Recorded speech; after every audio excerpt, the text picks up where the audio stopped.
Welcome back, movie enthusiasts, to Synopsis Kings, your ultimate destination for movie recaps. Today, we're set to embark on another fascinating journey, this time through the horror pulse-pounding, The Black Phone movie. A heads up, spoilers are on the horizon, so if you haven't seen the movie yet, consider this your friendly alert. At a baseball game, Gwen cheers for her brother Finney as he pitches. The batter, Bruce, misses the ball twice but hits a home run on the third pitch. Thus, his team wins. Kids and parents are attending a Little League baseball game. Bruce approaches Finney and commends him for his arm, telling him, "Your arm is mint." Later, Bruce rides his bike around town, greeting girls from school. He slows down when he notices a black van in front of him. Finney eats breakfast quietly, yet his father, Terrence, complains about his loud slurps. When Gwen opens the bread keeper, she accidentally drops the lid and quickly apologizes for the noise. Finney and Gwen live with their violent and alcoholic father, Terrence. He is still in grief over the suicide of his wife, the mother of his kids. As the siblings start walking to school, Finney notices a flyer about Bruce, who's been missing for days. Later, they see a group of kids gathered around the school bully, Moose, criticizing another student, Robin Arellano. To everyone's amazement, Robin can fight well and overcome Moose. He delivers punches until Moss's face starts to bleed, and the kids start cheering. Gwen says Moose deserves it because he's a bully. Finney and Gwen continue to walk. She admires Robin for being a tough kid. The Grabber might have taken their previous bully, Vance. Finney is not comfortable talking about the Grabber, but Gwen reassures him that the rumor of the Grabber taking kids who mention his name is untrue. Finney plays with his rocket ship pen in science class and gives Donna, his crush, a quick glance. After science class, Finney notices Buzz, Matt, and Maddie, three bullies looking at him. He rushes to the bathroom, but they follow and start calling him names. Luckily, Robin enters and threatens them if they mess with Finney. They have to deal with him, reminding them about what happened to Moose earlier. After they leave, Robin encourages Finney to stand up for himself. Finney asked about the fight with Moose, and Robin explained that he did it to make a point. He then asks Finney for help with math. Gwen is summoned to the principal's office to talk to detectives Wright and Miller. They ask her about what she told Bruce's sister earlier. Gwen admits that she gets these dreams about the Grabber, that Bruce is taken by a man with black balloons, but she cannot explain the meaning behind these dreams. Detective Wright told Gwen that black balloons were discovered at the location where Bruce and another kid were taken. They wonder how she learned about it, as that information was never made public. Wright is certain that Gwen is concealing something, so she admits that occasionally her dreams come true. After school, Gwen goes to a friend's house and Finney discovers his father, Terrence, unconscious, so he tidies up the place. Finney eats ice cream while watching a scary movie until he crashed. The next day, Finney wakes up to Gwen screaming because their father was beating her with a belt. He was blaming her because the cops visited him at work, asking questions about her dreams and the kid's disappearance. Gwen insists that it is not her fault and threatens to drop his liquor bottle if he hits her again. Terrence warns her that he'll hit her harder if she does, but she drops the bottle, breaking it and spilling its contents. Terrence hits her harder this time. Gwen cries as he orders her to say that her dreams are not real and that her mother had similar visions, which were believed to be hunches. Finney joins his sobbing sister to comfort her. Robin is riding his bike around the neighborhood, heading to a store. He takes a turn around the corner and sees the Grabber, who is coming out of a black van and waiting for him. That evening, the news highlighted Robin's disappearance. Finney, worried about his friend, asks Gwen if she can check on Robin in her dreams, but she reminds him that she can't control them. Gwen goes to her room and prays that she can get clues to find Robin. She quickly runs to bed when she feels her father switch on the hallway lights. Terrence says he loves her, and she says it back. Days later, with Robin now gone, the bullies go back after Finney and start beating him. Gwen quickly comes to help, hitting Maddie with a rock on his head, causing him to bleed. She goes to fight Buzz, but he throws her down while the other two bullies continue to beat Finney. During the science class, all the students pick their partners, leaving Finney alone, but Donna, his crush, volunteers to be his partner. After school, Gwen teases him about Donna and leaves him to spend the night at her friend's house. Finney walks alone when he sees a man coming out of a black van, accidentally drops his groceries. Finney offers to help, and the man introduces himself as a magician. Finney notices the black balloons, and the man opens the van door to pull them out and uses them to trap Finney, but he manages to stab the man in his arm with a pen. The man sprays a weird chemical into Finney's mouth to knock him out and pushes him into the van. The Grabber takes Finney to his basement and throws him on a bare mattress in an empty room. He is not pleased about his wounded arm, but assures Finney that he won't hurt him. We hear a phone ringing in the house, and the Grabber leaves but promises to explain things later when he returns. Trapped, Finney attempts to unlock the door immediately after the Grabber leaves, but it's locked. He looks around the room. There is only one window, but no one can hear him if he screams. He walks to another area that has a bathroom. Returning to his mattress, he finds an unplugged, disconnected black phone hanging on the wall. Terrence calls Gwen at her friend's house, asking where Finney is. Immediately, Gwen leaves, worried that her brother might be taken, and starts praying to get him back. The police were alerted about his disappearance. The black phone starts ringing, which wakes Finney, but the grabber assured him that it doesn't work. Finney realizes that someone else lives in the house and threatens to scream, but the grabber assures him that no one can hear him once the door is shut. The room is soundproof. Finney starts screaming once the grabber leaves and tries to reach the window, but it is too high. The black phone suddenly rings. He picks it up, but hears no one. Later, while sleeping, he hears a crackling noise coming from the phone and jumps when he sees the grabber watching him, saying that he came to check on him. The black phone soon rings again, which wakes Finney. He hears a boy's voice when he answers. The voice calls him Mint.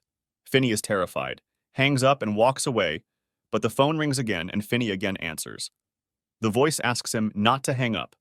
It says he doesn't remember his name because it's the first thing they lose when they die. He tells Finney they've met before and notes that his arm in baseball was Mint. Finney immediately realizes that this is Bruce talking to him. Finney asks Bruce if the black phone rang for him as well, and Bruce says, "It did for all of them. Only you heard it." Finney is directed by Bruce to a location on the floor where he can move a loose tile. He can then start digging for a tunnel. Finney digs and flushes the dirt down the toilet. Meanwhile, Gwen is having her own dreams. She can now see flashbacks of Bruce's childhood and Finney screaming inside a house. She leaves her house in the middle of the night to search for that house. Finney continued to dig the tunnel, covering the hole with carpet. The next day, the grabber brings Finney eggs and Sprite for breakfast, assuring him that the food is clean. The grabber doesn't lock the door this time when he leaves. The phone rings just in time before Finney uses the door to leave. Finney hears the voice of a local paperboy named Billy. His ghost appears beside Finney while talking to him. His face was slashed by the grabber, and he warns Finney that the unlocked door is a trap, that he will be waiting for him upstairs with a knife to punish him for trying to escape. He said they were all punished for trying to escape before ending the call. Finney still decides to go upstairs cautiously, but then returns to eat his food when he feels that the grabber is waiting for him. Billy calls again but insists that he's not Billy this time, and his ghost gets agitated. Finney realizes that his soda bottle is shaking, and Billy points out to a crack in the wall. He left a loose cable in it. Confused, Finney asks what he can use it for, and the bottle points to the window. Finney grabs a rolled carpet, slides the cable around the window bars, and attempts to climb up to the window, but the bars couldn't handle his weight, causing one of the bars to break and him falling to the floor with no way to reach the window. We move back to Gwen with a new dream about Billy. He was delivering newspapers with his dog when the grabber took him. When she asks her father about the dreams, Terrence responds that her mother also experienced similar dreams, which she thought to be real. Her nightmares were telling her to do horrible things, so she took her own life. Fearing that his daughter would experience the same fate, he told her that her dreams aren't real. Gwen, though, believes that her dreams will lead her to Finney. After having second thoughts, Terrence helps Gwen look for the house in her dreams in the hopes of finding his son. The cops stop by Max's house to ask him about Finney, and he invites them inside. He says he is doing his own investigation, that he is staying with his brother, and he thinks the kids are being taken on their way home from school, except for Robin, because he was taken on a Saturday afternoon.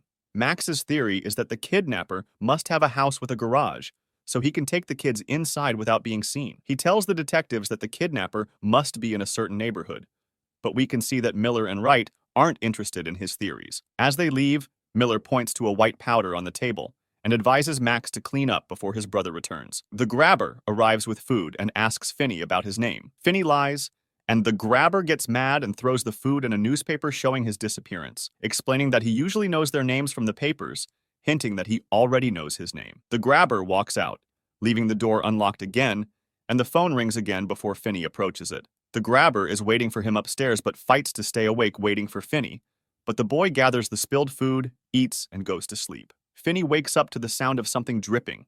He finds a dead body hanging in midair with blood dripping on the floor. The body points to the phone, and a new voice from a boy named Griffin is warning Finney that the grabber is awake because he is worried that his brother might be too close to figure things out. Finney asks Griffin why the grabber hasn't killed him yet, and Griffin replies that it's because he hasn't played the game yet, and that the grabber wants to beat him before moving on to the next stage. Griffin tells Finney, the grabber is sleeping now, and he's using an old bike lock to lock the storm door. He can't remember the lock combination, but wrote it on the wall. Finney looks for the numbers, goes upstairs silently, and finds the grabber sleeping in the kitchen.